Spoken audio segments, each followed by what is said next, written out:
আরশ চিনেন? আল্লাহ আরশ দেখান নাই, আরশ থেকে মুসা আলাইহিস সালামকে দেখানোর জন্য তাজাল্লি দিছিলেন। তাজাল্লি তুর আপনারা দেখেন না, আমি কিভাবে আপনাদেরকে বুঝাবো?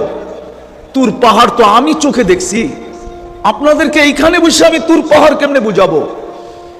তাজাল্লা লিল জাবাল, 40 দিন বেহুশের মতো ছিলেন, 40 দিন। আল্লাহ তো বলছিলেন আসসালামু আলাইকা আইয়ুহান নবী, বন্ধু আপনার উপরে সালাম। বলতে দেরি, বন্ধু বলতেছে উম্মত, আল্লাহ বলতেছে এইখানে উম্মত, জমিনে তো উম্মত আর উম্মত, এইখানে উম্মত, এইখানে উম্মত।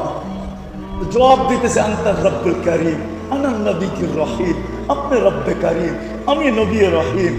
কাইফা তুদাইয়ু হাযিল উম্মাহ বাইনাল কারীম ওয়ার রহিম। দুইয়ের মাঝে উম্মত উঠবে না, এটা হয়তো হয় কি করে?